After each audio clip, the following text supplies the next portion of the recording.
Hello नमस्कार. आपण मागील काही लेक्चरपासून राजकीय विकासावर चर्चा करत आहोत. आतापर्यंत आपण राजकीय विकासाचा अर्थ, त्या संबंधात असणारे विविध दृष्टिकोन, त्या दृष्टिकोनावर लुशियन पाई यांचं मत, त्यानंतर त्यांच्यावर केलेल्या टीका किंवा समर्थन, त्याबरोबरच लुशियन पाईंनी सांगितलेली राजकीय विकासाची जी तत्त्वे आहेत, ती तत्त्वे आपण आतापर्यंत चर्चा केलेली आहे. आता आपण राजकीय विकासासमोरील जी आव्हाने आहेत, ती कोणती आव्हाने आहेत, थोडक्यात आपल्याला ती चर्चा करायची आहे. राजकीय विकास ही जी संकल्पना आहे, या संकल्पनेची स्पष्ट परिभाषा देता येत नाही, करताच येत नाही, कारण ती सापेक्ष स्वरूपाची संकल्पना आहे. त्या देशाच्या भौगोलिक, सामाजिक, आर्थिक, राजकीय, सांस्कृतिक परिस्थितीनुसार राजकीय विकासाची परिभाषा केली जाते. शिवाय विकसित राष्ट्रातल्या राजकीय विकासाच्या परिभाषा वेगळ्या आहेत आणि विकसनशील राष्ट्राच्या राजकीय विकासाच्या परिमाप वेगळ्या आहेत. विकसनशील राष्ट्रातल्या राजकीय विकासाचा अभ्यास करण्यासाठी किंवा राजकीय व्यवस्थेतील अनेक समस्याचा अभ्यास करण्यासाठी राजकीय विकास ही संकल्पना वापरली गेली. लुशियन पाई आणि अनेक अभ्यासकांनी ती वापरली. त्यांचा उद्देश विकसनशील राष्ट्रातील राजकीय व्यवस्थेची क्षमता काय आहे हे त्यांना पाहणं, हा त्याचा उद्देश होता.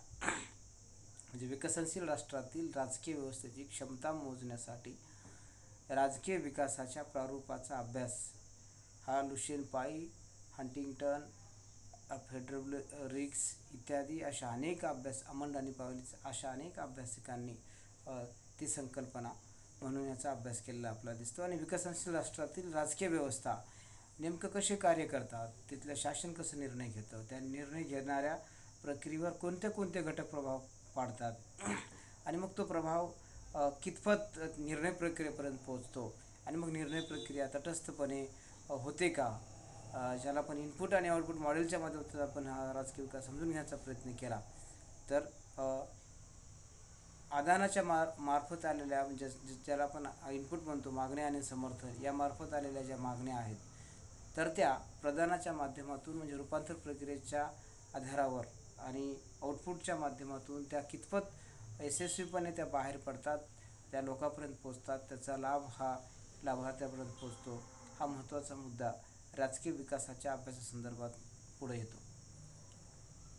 म्हणून नेमकं राजकीय विकास ही जी संकल्पना आहे,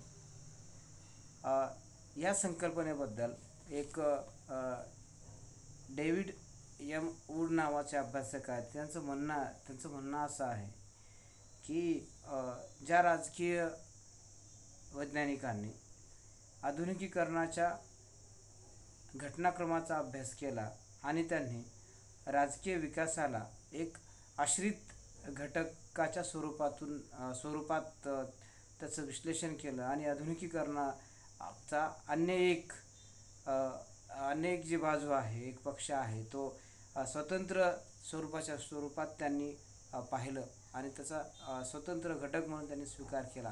म्हणजे यामुळे काय झालं तर विकसनशील राष्ट्रातल्या राजकीय व्यवस्थेचा अभ्यास करताना या अभ्यासकांनी राजकीय आधुनिकीकरण आणि राजकीय विकास ह्या वेगवेगळ्या गोष्टी समजून त्याचा अभ्यास केलेला आपल्याला दिसून येतो.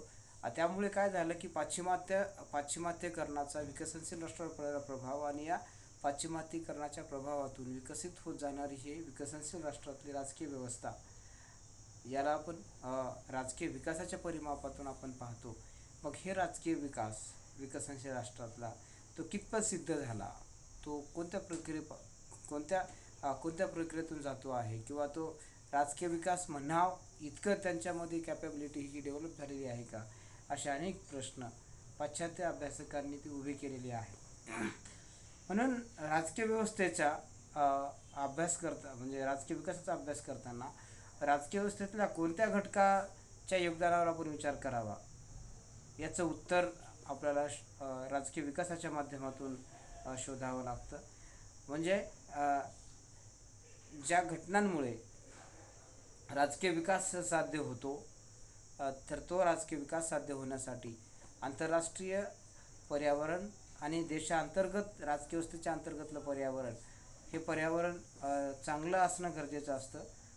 या सामाजिक पर्यावरणाचा किंवा तुमच्या एका चांगल्या समाज जीवनाचा राजकीय विकासावर एक सकारात्मक तो परिणाम होत असतो.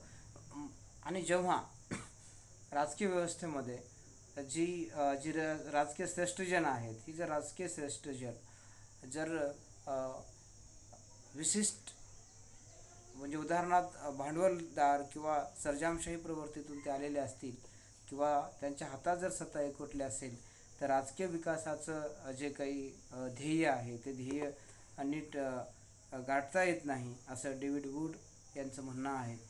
आणि म्हणून याचा परिणाम असा होतो की जर म्हणजे राजकीय विकासावर परिणाम मुख्य काय होतो, जर अशा जर प्रवृत्ती असतील तर अनेक वेळा आंतरराष्ट्रीय आणि राष्ट्रीय व्यवस्थेवर पडणारा जो प्रभाव आहे हा प्रभाव दूषित होतो. जसं की युद्धाची परिस्थिती आहे, अंतर्गत आणि बहिस्त स्वरूपाची आंतरराष्ट्रीय राजकारणात युद्धाची परिस्थिती आहे. या परिस्थितीचा परिणाम हा राजकीय व्यवस्थेवर होतो. राजकीय व्यवस्थेच्या अंतर्गत पर्यावरणावर त्याच्या परिवर्तनावर होतो. त्याबरोबरच ज्या अनेक घटना अशा घडत राहतात ज्या घटना राजकीय विकासाला मोठ्या प्रमाणात प्रभावित करतात. याच्यामध्ये जी विद्यमान असणारी राजकीय संस्कृती आहे, समाज आहे, सामाजिक, आर्थिक, राजकीय उपव्यवस्था आहेत, या उपव्यवस्थासुद्धा राजकीय विकासाला मोठ्या प्रमाणात प्रभावित करत असतात.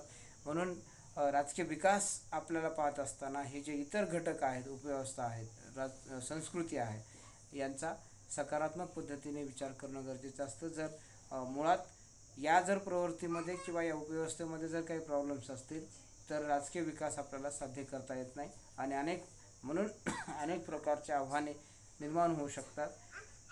पण अशा आव्हानांचा अभ्यास हा राजकीय विकासाच्या समस्याचा अभ्यास म्हणून तो आपल्याला करावा लागतो. तर त्यामध्ये ज्या काही निवडक बाबी आहेत राजकीय विकासासमोर आव्हान निर्माण करणाऱ्या, त्यापैकी पहिले असे आहे की राज्य निर्मितीची समस्या किंवा राष्ट्रनिर्मितीची समस्या, हे एक पहिलं आव्हान आहे. अशा समस्या जेव्हा मोठ्या होतात किंवा समस्या वाढतात, जेव्हा अंतर्गत आणि आंतरराष्ट्रीय पर्यावरणातून एक मोठा गंभीर धोका निर्माण होतो, ज्यामुळे राज्याच्या अस्तित्वावरच प्रश्न निर्माण होतात किंवा राज्याचं अस्तित्वच हे जेव्हा धोक्यात येतं किंवा राज्याचं अस्तित्व टिकवण्याचा मोठा मुद्दा असतो, तेव्हा राजकीय विकास हा घडून येत नाही. कारण तेव्हा राज्यनिर्मितीची प्रक्रियाच आपल्याला खंडित होताना दिसून येते. आंतरराष्ट्रीय क्षेत्रामध्ये जसं की आपण म्हणालो की जर युद्ध असेल किंवा बाहेरचे आक्रमणं असतील किंवा शक्तिशाली श्रेष्ठजनाच्या हातामध्ये जे राजकीय अभिजन आहेत, शक्तिशाली राजकीय अभिजन आहेत, तर त्यांच्याच हातामध्ये जर राजकीय ध्येय सामावलेलं असेल किंवा ते एका सत्तेच्या उद्देशाने जर ते राजकारणामध्ये आलेले असतील किंवा त्यांच्या हातात सत्ता एकवटली असेल, तर अशावेळी राज्य निर्माण होण्यामध्ये अनेक प्रकारच्या समस्या निर्माण होतात. म्हणून राज्य निर्माण कधी होतं किंवा राज्य निर्माण होण्यासाठी केव्हा वातावरण तयार होतं, जेव्हा समाजामध्ये त्या समाजातला जो व्यवहार आहे, समाजातलं एकमेकाचं वर्तन आहे, जे समाजातली संसाधनं आहेत, ही संसाधनं हे लोकशाही मार्गाने त्याचं योग्य वितरण होतं आणि त्या वितरणाचा लाभ समाजातल्या प्रत्येक घटकापर्यंत हा पोचतो आणि प्रत्येक घटक हा तुमच्या राजकीय व्यवस्थेचा जो भाग बनतो, तेव्हाच राजकीय विकासाची प्रक्रिया ही गतिमान होण्यास मदत होते. आणि म्हणून राज्य निर्माणाच्या कार्य जे आहेत, राज्यनिर्मितीची जी कार्य आहेत, प्रामुख्याने राजकीय व्यवस्थेच्या क्षमतेवर आधारलेली आहेत. आणि मग अशा क्षमतांमध्ये वाढ होणं, सत्तेचं विकेंद्रीकरण होणं, त्याच्यानंतर नोकरशाही आहे, विकास आणि जनता यातला संबंध आहे, शासन आणि जनता यातला संबंध आहे, राजकीय पक्ष आणि लोकांचा राजकीय सहभाग यांच्यातले आंतरसंबंध आहेत, लोकांचं अज्ञान आहे, आदेशाचं पालन आहे, या घटकाच्या आधारावर विकास हा अवलंबून असतो. जेव्हा ह्या सगळ्या प्रक्रिया लोकशाहीच्या मार्गाने चालतात, जिथे लोकांचं मत लोकांचा विश्वास, लोकांचं जनमत विचारात घेतलं जातं, तेव्हाच राज्य निर्मितीची प्रक्रिया ही अधिक सुकर पद्धतीने होते. याची एक अट अशी आहे की इथे लोकशाही मूल्य डोळ्यासमोर ठेवून लोकशाही प्रक्रियेच्या माध्यमातून जे परिवर्तन लोकशाही समाजव्यवस्थेमध्ये होतं, त्याच माध्यमातून राजकीय विकास साध्य करता येतो. कुठल्याही शक्तिशाली हिंसाचारी मार्गाने राज्य निर्माण करता येत नाही किंवा राज्याचं अस्तित्व टिकवता येत नाही. म्हणून म्हणजे आधुनिक सगळी राज्य 1950 नंतरची, ज्याचा आधार हा तुलनात्मक राजकारण आहे, राज्यशास्त्र आहे, की जे सगळी राज्य आहेत, जे लोकशाही आहेत, या लोकशाहीमध्ये जी अंतिम सत्ता आहे ती लोकांच्या हाती असते. त्यामुळे लोकांना केंद्रीभूत मानून जे शासन कार्य करतं, अशाच शासन व्यवस्थांमध्ये राजकीय विकासाची प्रक्रिया ही गतिमान होते. आणि जर यापैकी असं होत नसेल आणि विशिष्ट राजकीय अभिजन जर सत्ता हस्तगत करण्यासाठी कुठल्याही टोकाचे पावलं उचलत असतील, तर अशा व्यवस्थेमध्ये राजकीय विकासाची कल्पना आपल्याला करता येत नाही. आपण आधीच्या लेक्चरमध्ये म्हणालो की राजकीय विकास ही एक साखळी आहे, ही कडी आहे, ती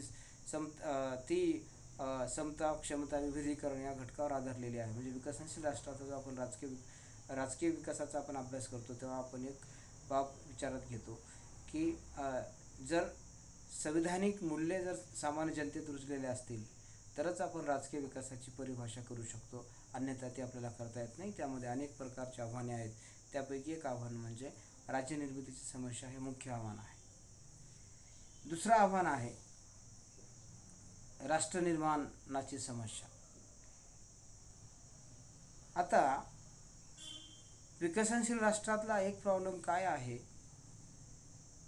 की जरी आपण विविधतेत एकता असं म्हणत असलो आणि विविध जाती, धर्म, पंथ, रंग, वंश, प्रदेश हे एकत्र राहत जरी असले, तरी अनेक वेळा याचा धोका असा असतो की आपल्या वेगळेपणाची भावना ही अशा समाजव्यवस्थेमध्ये निर्माण होते. आणि ही होते, परंतु अनेक वेळा राजकारणी या वेगळेपणाचा लाभ घेऊन याचं भावनिक राजकारण करतात.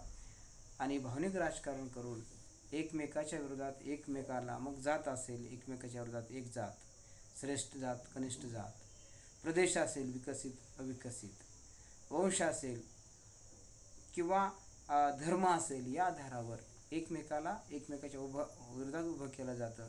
आणि जेव्हा हे अंतर्गत संघर्ष वाढतात, तेव्हा राष्ट्रवादाची भावना निर्माण होऊ शकत नाही. पण राष्ट्रीयत्वात समोर की राष्ट्र राज्याच्या निर्मितीसमोर मग अनेक प्रकारचे आव्हाने निर्माण होतात. आणि मग प्रत्येकाला असं वाटतं की आपण श्रेष्ठ आहोत आणि आपलं म्हणणं या विशिष्ट समाज घटकांनी किंवा यांनी ऐकायला पाहिजे आणि तेच म्हणणं राज्याचं असलं पाहिजे. मग यामुळे मोठी समस्या काय निर्माण होते की या सगळ्या गोंधळामध्ये, या गुंतागुंतीच्या राजकारणामध्ये की आपण मार्ग कोणता काढायचा, या समस्येचं समाधान कसं करायचं, की याचा उपाय काय असेल, याचे पर्याय काय असतील, अशा अनेक प्रकारच्या आव्हानांचा तिथे सामना करावा लागतो. आणि मग कुठलं बी एक आपण जर साधन निवडलं किंवा एक समस्या घेऊन जर आपण त्याला सोडवायचा प्रयत्न केला, तर आणखी अशा अनेक समस्या असतात ज्या समस्या आपल्याला सोडता येत नाही. पण अशावेळी देशातले सगळे नागरिक किंवा समाज हा राष्ट्रीयत्वामध्ये तो मोडला जात नाही. मग त्याचं विभाजन हे धर्माच्या, जातीच्या, प्रदेशाच्या नावावर होतं. अशावेळी राजकीय विकासाचा जो आधार आहे किंवा जो उद्देश आहे, तो उद्देश आपल्याला साध्य करता येत नाही. म्हणून राज्यनिर्मितीच्या समस्येनंतर राष्ट्रनिर्मितीची समस्या ही महत्त्वाची आहे.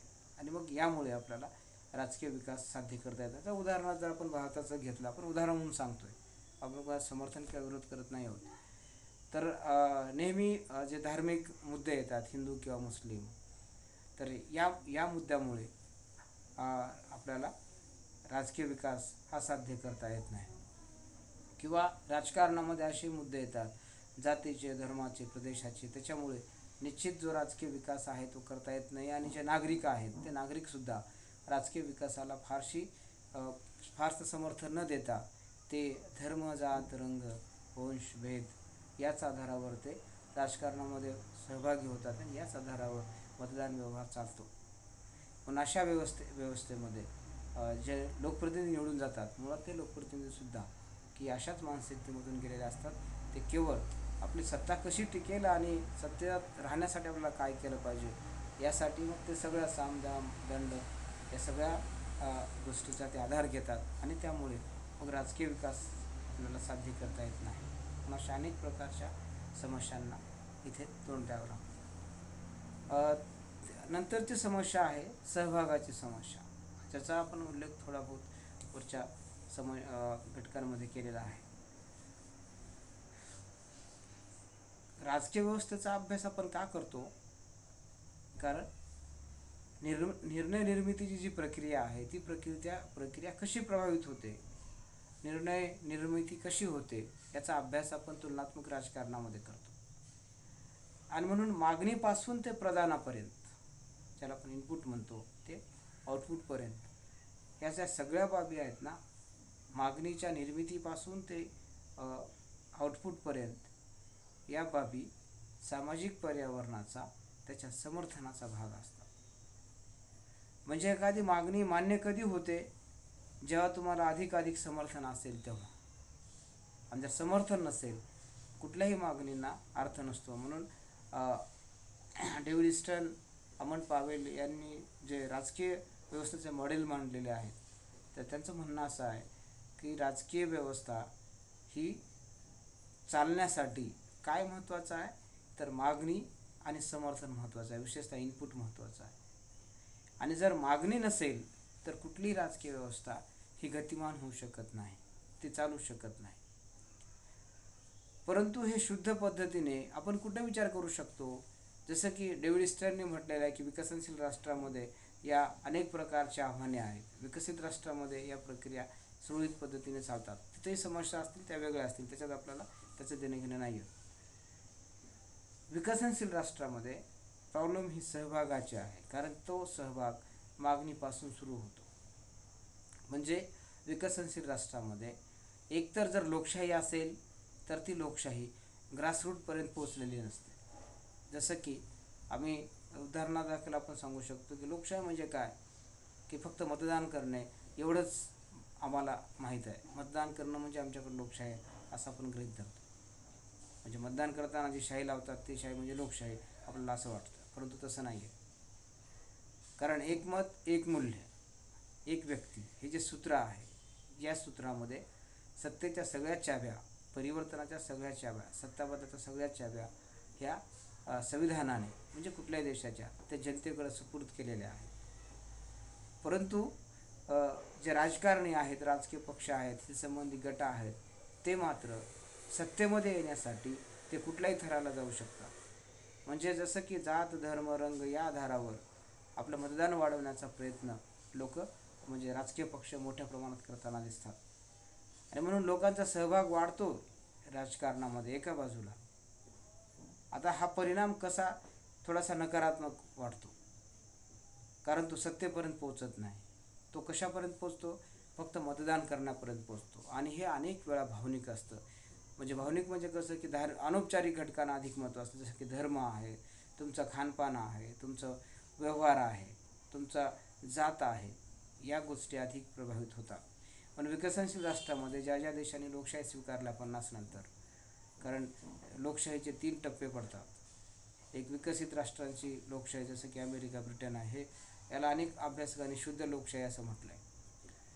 जे महाद्वीपीय लोकशाही आहे की ज्याने नंतर लोकशाही स्वीकारली, जसं की जर्मनी आहे, इटाली आहे, इथे सुद्धा लोकशाहीमध्ये बदल झाले. जसं की जर्मनीचं वायमर आहे, फ्रान्स दिगॉल आहे, अशा अनेक सरकार इथे आणि लोकशाही इथं बदलल्या.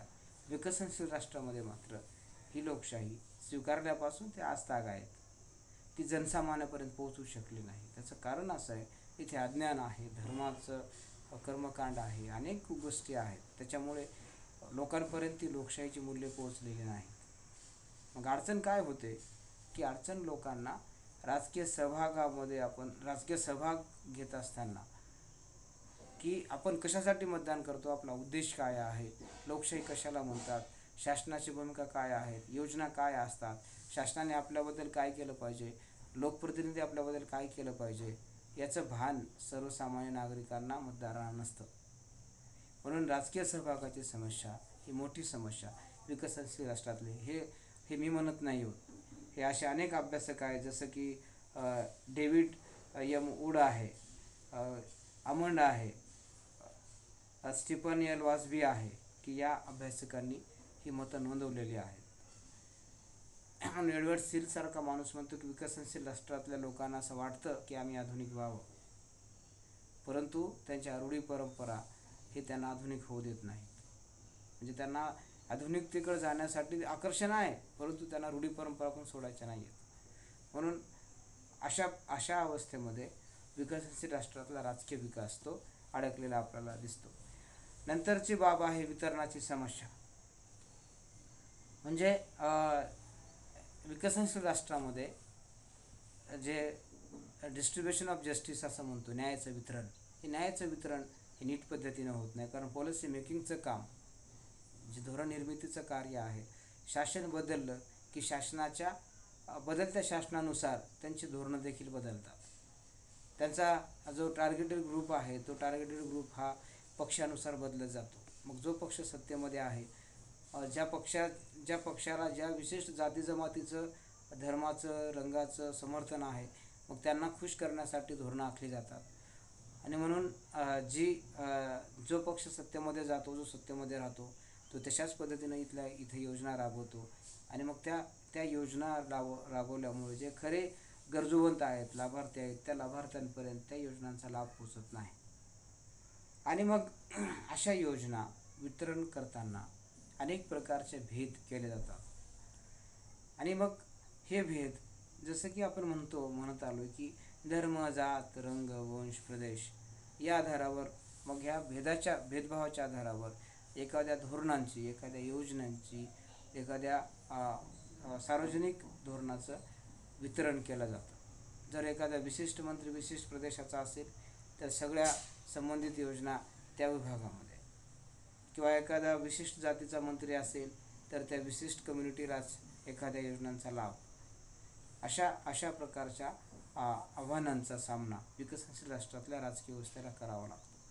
म्हणून राजकीय विकास साध्य करण्यासाठी ज्या सगळ्या गोष्टी आवश्यक आहेत त्या घटनात्मक पद्धतीने आहेत, त्याचं एक फ्रेमवर्क इथे पाहायला मिळतं, परंतु प्रॅक्टिकलमध्ये मात्र त्या योजनांचा लाभ हा खऱ्या लाभार्थ्यांपर्यंत पोचताना आपल्याला दिसत नाही. म्हणून अशा अनेक बाबी आहेत, ज्या बाबी राजकीय विकासासमोर आव्हाने निर्माण करणाऱ्या आहेत. आणि म्हणून आपण थोडक्यात राजकीय विकासाच्या समस्या ज्या आहेत, विशेषतः विकसनशील राष्ट्रातील राजकीय विकासाच्या समस्या आहेत, या समस्येची चर्चा आपण थोडक्यात केलेली आहे. बाकीचा जो राहिलेला भाग आहे आपण ते नंतरच्या लेक्चरमध्ये पूर्ण करूया.